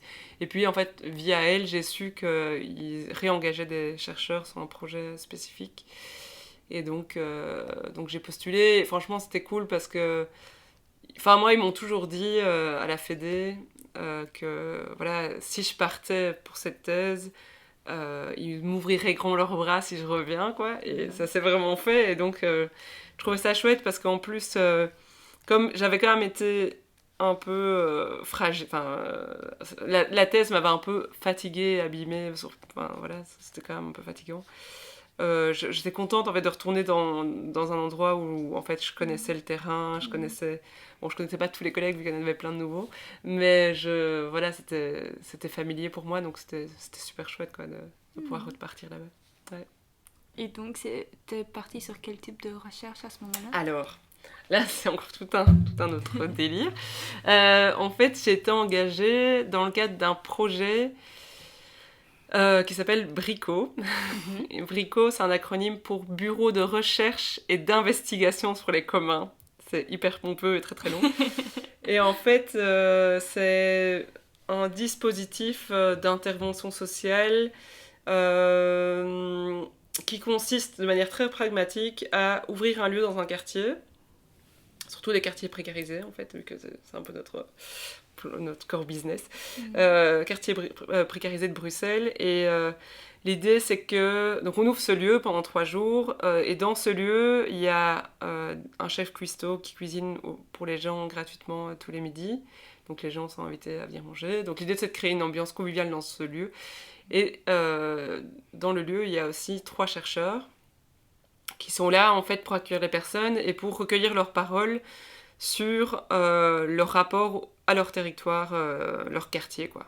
C'est incroyable, c'est trop bien. Ouais, c'est trop chouette. Et donc, du coup, voilà, de savoir qu'est-ce qu'ils pensent du quartier, quelles sont les choses, les ressources en fait qu'ils mobilisent dans le quartier, et les choses aussi qu'ils manquent ou qui fonctionnent mal, etc. Et en fait, Donc on interroge ces personnes pendant les 3 jours. Le 3e jour, l'après-midi, on fait une restitution publique de ce qui est ressorti pendant les 2 jours et demi. Donc devant des habitants qui sont là, mais aussi devant des assos de la commune parfois. Et l'idée, c'est qu'à partir de cette restitution, s'amorce un comité de quartier qui va prendre en main ce diagnostic, c'est un peu ça, une sorte de diagnostic du quartier, et qui va mettre en place une série d'actions. Et donc là, c'est ce qu'on appelle plutôt mon statut, c'est chercheur intervenant, parce que à la fois, j'ai vraiment une posture de chercheuse dans les entretiens que je fais avec les personnes, mais aussi, nous, on a un rôle d'analyse du dispositif, donc on doit prendre un peu de la hauteur et se dire, ok, en fait, ce dispositif, il crée ça, voilà, il crée ça et il ne crée pas ça. Enfin voilà, ouais, c'est ça, on prend de la hauteur, on analyse, on documente beaucoup tous les processus et voilà, autour des questions notamment de la participation citoyenne. Et voilà, mais donc on est chercheur, comme j'ai dit, et on est aussi intervenant dans le sens où, pour le coup, on fait du travail un peu de chargé de projet, vu que voilà, on est aussi là pour organiser ces bricots qui sont déployés dans plein de quartiers bruxellois. Et donc ça demande d'aller rencontrer des équipes, de travailleurs sociaux, de définir des objectifs autour de ce bricot spécifique dans tel quartier. Après, on accompagne aussi la suite, on facilite les espaces justement de ces comités de quartier. Donc oui, c'est vraiment... Là, pour le coup, ça a été aussi... j'ai appris beaucoup de choses parce qu'en fait, j'avais des compétences en recherche assez classiques. Et là, d'un coup, en fait, je me retrouve à être chargée de projet autour de questions liées aux politiques communales, aux politiques urbaines, etc. Donc ça demandait quand même de pouvoir voilà, s'adapter encore développer des nouvelles compétences d'animation aussi, mais aussi assimiler toute une nouvelle matière qui était quand même pour le coup super complexe, que Bruxelles c'est quand même tout un truc. et donc voilà, et en fait depuis décembre 2021, on a fait 27 bricots dans 27 micro-quartiers différents. Donc ça, par contre, c'est aussi génial parce qu'en fait, j'ai découvert Bruxelles comme je ne l'avais jamais découvert. J'étais dans des quartiers dans lesquels je n'aurais pas forcément été. Et j'ai découvert la population de ces quartiers. Enfin, c'était vraiment hyper intéressant. Enfin, 7 jours, d'ailleurs, on continue encore. Mais... Donc voilà, ça, c'est le projet dans lequel je suis engagée. Et depuis cette année, je suis aussi sur un autre projet autour de la question de l'impact de la digitalisation des services publics, parce que, alors je ne sais pas si tu as suivi, mais à Bruxelles, il y a une ordonnance qui est passée pour généraliser en fait la digitalisation des services. Et le truc, c'est que pour nous, par exemple, moi je sais que si je dois pas aller à la commune et que je peux faire des démarches en ligne, ça m'arrange. Mais en fait, pour plein de personnes, c'est hyper compliqué parce qu'ils ne maîtrisent pas le numérique, parce qu'ils ne maîtrisent pas forcément la langue, mais aussi parce que en fait, ça demande de maîtriser aussi l'administratif tout seul, vu que tu es tout seul en train de faire ta démarche. Et donc nous, on est en train d'étudier un peu l'impact de cette digitalisation sur les services sociaux associatifs, donc qui sont membres de la FEDE, parce qu'en fait, eux se retrouvent à devenir des sous-traitants des services publics. Enfin, c'est tout un truc. Et donc ça, c'est aussi... Alors, c'est une plus petite recherche, mais on fait des sortes de groupes de travail avec des travailleurs sociaux pour essayer d'évaluer ça. Et donc, c'est aussi hyper intéressant. Donc, voilà. C'est trop bien, parce qu'en fait, on travaille aussi un peu là-dessus. Oui, j'imagine. Avec les personnes âgées et tout, ça... oui. Bref, donc, écoute, peut-être qu'on pourra collaborer. Mais c'est vrai, oui, parce qu'eux sont particulièrement concernés par la fracture numérique, quoi. Donc, ouais. Mais en tout cas, c'est trop chouette, tout ce projet de bricole et tout. Enfin, oui, je savais pas du tout que ça existait, et en fait, c'est trop bien. Ouais, c'est un projet qui a été développé par la FEDE. Enfin, en fait, il a été développé avant ça par un... Donc, les premiers bricots ont eu lieu en Wallonie, à la Louvière, en 2018, et c'était... un collectif militant qui s'appelle les Acteurs des Temps Présents qui les avait initiés en collaboration avec la FEDE, mais à la base c'était quand même un dispositif un peu plus militant. Là, voilà, maintenant on est financé par la COCOM, donc la région, pour mettre en place ces bricots. Donc là, il a pris un peu une forme un peu plus institutionnalisée. Mais ouais, c'est que c'est quand même... Ouais, c'est quand même on a plein de données sur les différents quartiers bruxellois. Et voilà, si ça t'intéresse, on a publié un petit... En fait, à la cellule recherche de la Fédé, on a une petite revue qui s'appelle Les Cahiers de la Recherche-Action. Et on a publié un cahier sur le bricot, justement. Donc, où nous, les chercheurs, on essaie de faire un peu aussi le bilan de ce que ce dispositif peut produire. Voilà. Trop bien. Mais de toute façon, tous les sites, tous les endroits qu'on cite pour l'instant, ils vont être dans les notes du podcast. Ah là là. Du coup, les gens comme les pros. Après, c'est aussi le but du podcast, c'est de donner des pistes. Ah, bah c'est bien, c'est chouette. Et aussi que les gens puissent très facilement retomber sur tous ces projets. Donc, cool. c'est trop bien. Donc là, tu es en temps plein, c'est ça, depuis 2021 à la FEDSS. Oui. Je suis à 9/10e, mais bon, c'est un détail. Mon vendredi après-midi, mais ouais, je suis à quasi temps plein, quoi. Ok, ouais. Donc ça, c'est plutôt chouette. Et donc, tu travailles sur ces 2 projets depuis 3-4 ans, c'est ça maintenant ? Alors, le bricot, c'est depuis décembre 2021. Donc cette année, c'est la 3e année qu'on est dessus. Et le projet sur la fracture numérique, c'est seulement depuis septembre de l'année passée.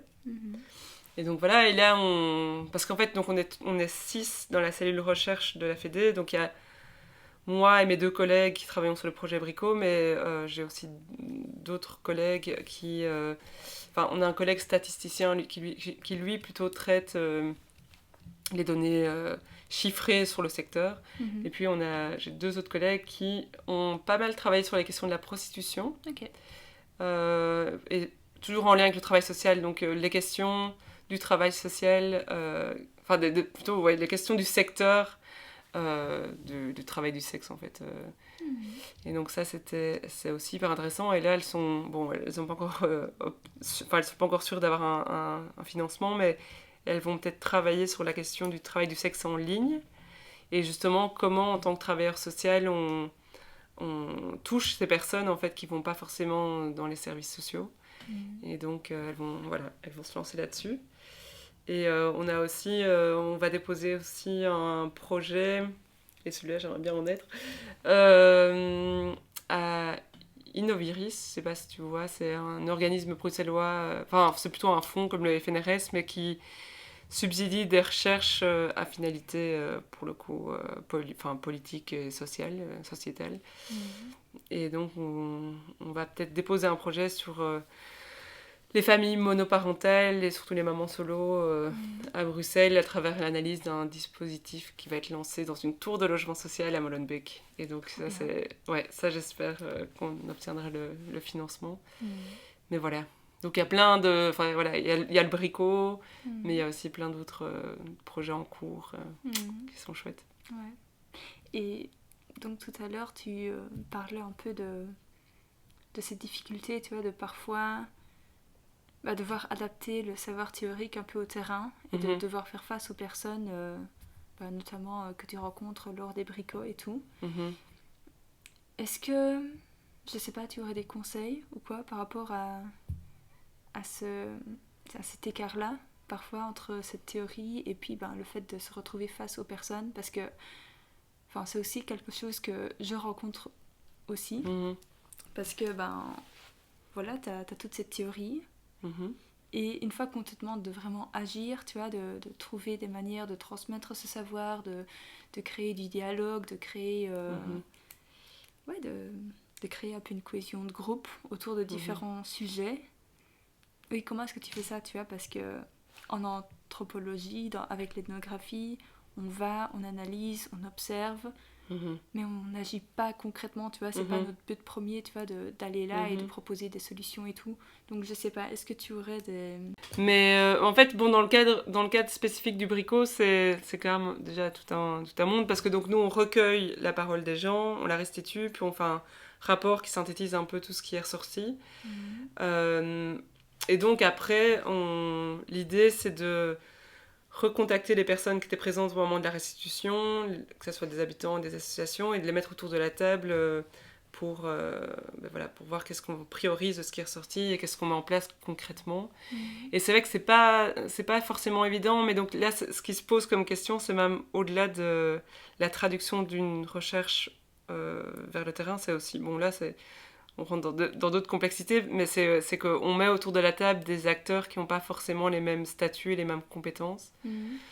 Et voilà, dans les bricos, ce qui a souvent posé problème dans les suites du bricot, c'est de constater que les habitants qui participent à la suite, ils sont pas forcément équipés pour comprendre certains jargons, certains termes aussi, avec lesquels ils sont pas familiers. Moi, je sais que par exemple, quand je parle à des gens sur mon terrain, dans le cas des bricots, même le mot acteur, par exemple, ça c'est marrant parce que ça m'est arrivé plusieurs fois où j'explique aux gens, tiens, on organise un bricot, et l'idée du bricot, c'est de mettre en lien différents acteurs, donc je le dis comme ça, et ils sont là, quoi, acteur de cinéma, machin.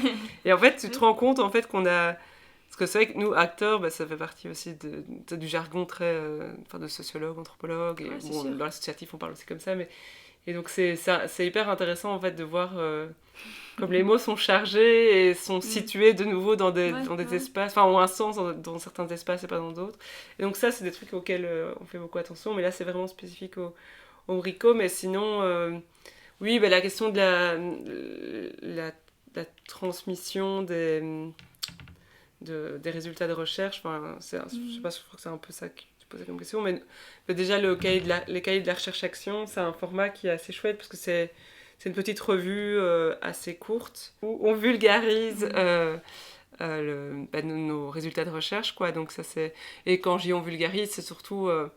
de nouveau, bien sûr, on mobilise de la littérature scientifique et de la théorie, mais on n'est pas dans quelque chose de l'ordre de la démonstration de nos connaissances. Enfin, on essaye vraiment que ce soit assez... que l'écrit soit mobilisable pour des professionnels qui pourraient en faire quelque chose de manière concrète sur leur terrain. Donc même dans le bouquin qu'on avait publié suite à la recherche Regard Croisé, à la fin de chaque chapitre, il y avait presque des tips en fait très pratiques à mettre en place dans les services sociaux pour améliorer la qualité de l'accueil, pour que la relation d'aide soit plus apaisée, moins violente. Donc voilà, en fait, c'est aussi se permettre en tant que chercheur de pouvoir aussi sortir un peu justement de cette casquette de chercheur, mais être dans un truc un peu plus... alors pas prescriptif, mais de l'ordre du conseil, quoi. Se dire, ok, en fait, ce qui ressort de cette recherche, c'est ça, vous pourrez vous en saisir... vous pourrez vous en saisir pour travailler au quotidien comme travailleur social, en tout cas ici. Mais voilà, et puis on a aussi on a aussi essayé de valoriser parfois des formats un peu différents pour mettre en évidence nos recherches, comme cette expo itinérante dont j'ai parlé tout à l'heure, mais aussi mes collègues qui ont travaillé sur la prostitution, le travail du sexe, elles ont créé une sorte de petit jeu de cartes, un truc ludique qui permet d'en savoir plus sur les enjeux du travail du sexe. Elles ont collaboré avec une illustratrice, et donc c'est ça, je trouve qu'on est aussi attentif à essayer de produire des outils, des outils qui sont mobilisables et qui sont chouettes, quoi. Qui sont pas juste... ne pas juste se contenter d'être sur des écrits qui sont pas parfois facilement appropriables par des travailleurs sociaux qui n'ont pas le temps de les lire, en fait. Mais maintenant que je travaille aussi, je me rends compte à quel point c'est hyper intéressant, justement, tu vois, ce lien entre la théorie, la recherche, et puis aussi le côté très pratique et de créer de l'action aussi, tu vois, sur le terrain. Et donc, c'est... Ouais, oui. Enfin, moi, en tout cas, je trouve beaucoup de satisfaction à ça, quoi, en fait. Ouais, donc c'est... Ouais. Justement, ce qui me frustrait un peu dans le monde académique, quand j'étais doctorante, c'était ça, c'est de me dire, en fait, moi, je veux que ma recherche, elle ait une utilité, quoi, concrète, qu'elle nourrisse, au moins qu'elle nourrisse des réflexions, mais d'acteurs de la société civile et voilà. Quel conseil est-ce que tu donnerais à quelqu'un qui hésite à faire le master ? si une personne hésite, je lui dirais quand même d'y aller. Parce que moi, j'ai trouvé que c'était quand même hyper intéressant de voir à quel point ce master m'a permis de me décentrer de moi-même, mais de manière complètement radicale. En fait, à un moment donné, tu sais même plus qui t'es. Enfin, vraiment, ce travail, et d'ailleurs, c'est un peu ce qu'on nous transmet, pour le coup, c'est pouvoir prendre de la hauteur sur qui on est, enfin, plutôt sur la réalité, et de la voir de plus haut, quoi, au-delà de nous, et se dire, ok, en fait, la manière dont on voit les choses, elle est toujours, la manière dont on voit les choses, c'est toujours située, et, en fait, il faut en avoir conscience, et à partir de là, se dire, ok, en fait, je vais aller observer une réalité, et ne pas porter de jugement moral dessus, etc., mais se dire, ok, en fait, cette réalité, elle est vécue dans un contexte spécifique, avec ses réalités propres, et c'est comme ça que je vais l'appréhender, évidemment en la resituant dans des systèmes peut-être ou des structures plus grandes, mais ça, je trouvais que c'était vraiment génial, enfin vraiment. Et donc rien que pour ça, en fait, moi à un moment donné, et c'est marrant parce qu'on en parle souvent avec mes collègues anthropologues, on se disait, enfin mes anciennes collègues anthropologues, on se disait que c'est presque enfin c'est une formation qui devrait être presque beaucoup plus presque automatique, quoi, quelles que soient en fait les études que tu fais, qui est plus d'anthropologie et même de sociologie. Moi, je suis pas du tout une réfractaire de la sociologie. Je trouve que les deux disciplines ont beaucoup d'intérêt, mais je trouve que ouais, ça donne une lecture du monde qui est quand même vraiment intéressante. Donc voilà, je dirais ça. Après, effectivement. Voilà, mais après, je crois que chaque master a son lot de difficultés, mais c'est vrai que ça demande beaucoup d'investissement, en fait, de faire ce master. Donc ça, je peux rejoindre un peu cette idée. Parce qu'effectivement, on attend beaucoup de nous. C'est vrai qu'il y a ce travail hyper théorique en première année de master où là, t'as un peu... Je me souviens de ce jury où tout le monde était paniqué parce qu'en fait, on comprenait pas du tout la consigne, quoi. Je me souviens que c'était un peu... Tout le monde était là, mais attends, comment on met en dialogue des auteurs? Enfin, c'était vraiment, en fait... C'était un premier exercice d'épistémologie, de mise en débat d'auteurs qui était quand même assez conséquent. Et donc ça, c'est vrai que ça m'avait semblé quand même assez hard. Et aussi, en fait, c'était marrant parce que je me souviens aussi de la défense de jury. Enfin, je sais pas si t'as vécu ça comme ça, mais où t'avais plusieurs chercheurs qui étaient là et ça mettait un peu en condition. Enfin, moi, après, quand j'ai fait ma thèse, après, je me suis dit, tiens, c'est marrant, parce que le juriste, t'as presque l'impression que c'est une répétition par exemple, de la défense de mon dossier FNRS ou ce genre de truc, quoi. T'as l'impression qu'ils te mettent un peu dans les conditions de ce que peut être un jury dans le cadre d'une thèse. Et donc voilà. Mais par contre aussi, ouais, c'est vrai qu'en termes de conseils, moi, je trouve que justement, la deuxième année de master, c'était quand même aussi génial d'avoir la possibilité de faire du terrain, d'expérimenter vraiment le métier d'anthropologue, pour le coup. Et donc, ouais, ça, j'avais trouvé ça... C'était aussi une super belle opportunité. Après, alors, je sais pas si le master a un peu évolué, mais je trouve que, voilà, au-delà du terrain, ce serait chouette qu'il y ait aussi la possibilité de faire des stages dans le cadre d'ASBL ou que sais-je, en tout cas. Mais dans mon programme de master, il y avait la possibilité de faire un stage, justement. Ah ouais.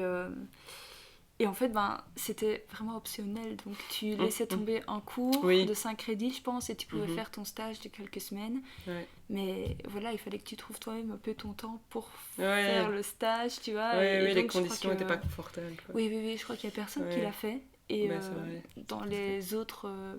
personnes qui sont venues sur le podcast, il n'y a personne qui m'a dit qu'il l'a fait ou qui connaissait même quelqu'un qui l'aurait fait. Oui. Mais donc... Parce que ça, à la limite, ce serait presque un conseil que je donnerais. Après, sauf si ça met en difficulté l'étudiant ou l'étudiante.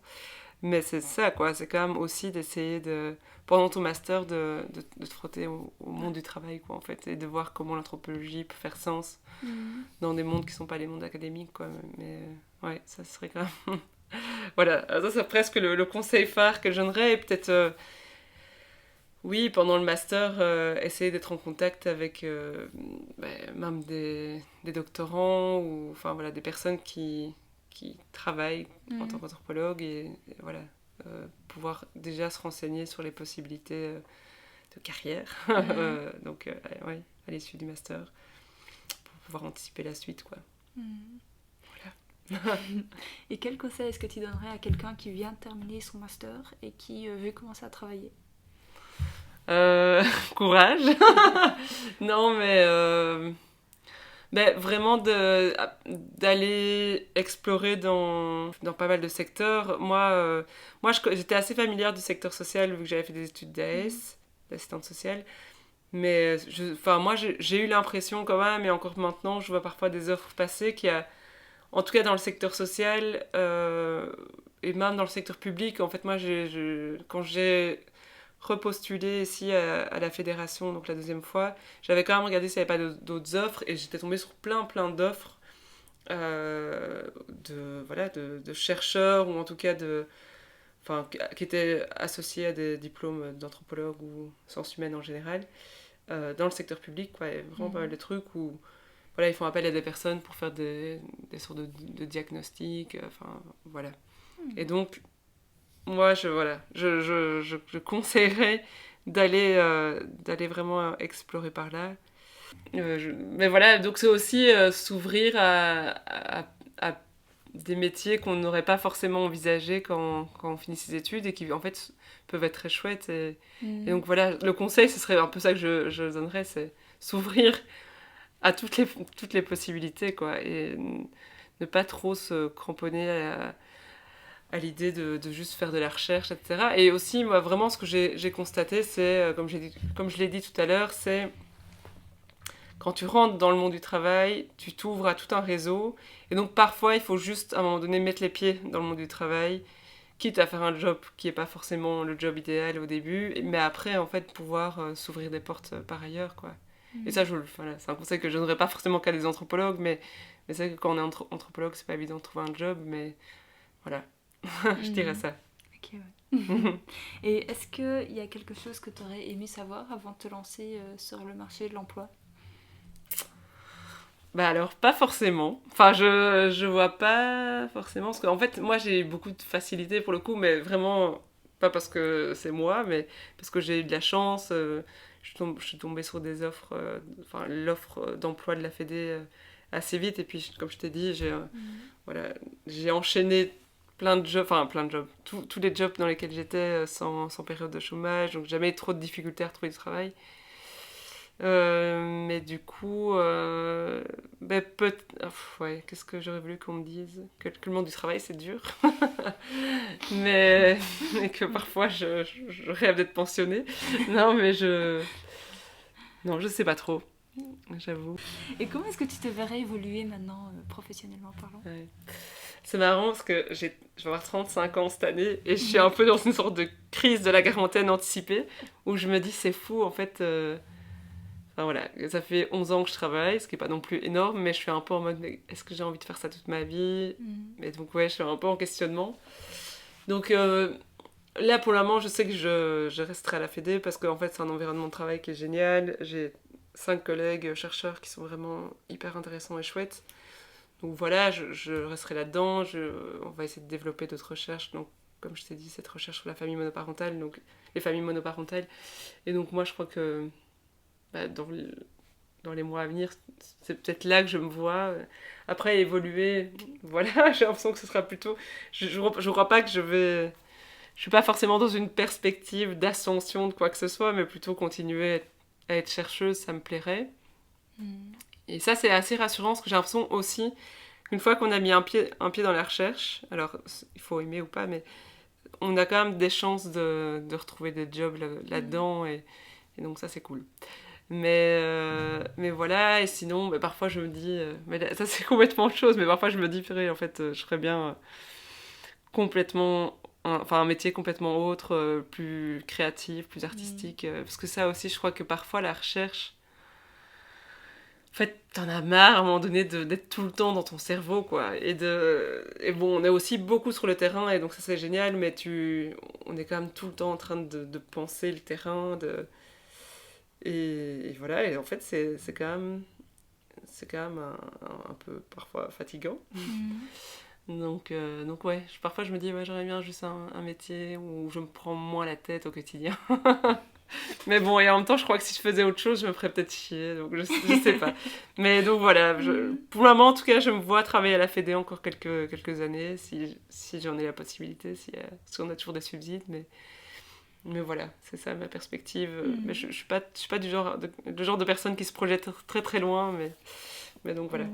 Un grand merci d'avoir partagé toute ton expérience et... Ouais. Ben, merci, enfin de rien plutôt, et merci à toi pour ton initiative, c'est trop chouette. Ouais. Merci, j'espère que ça pourra aider beaucoup de monde. Oh, oui.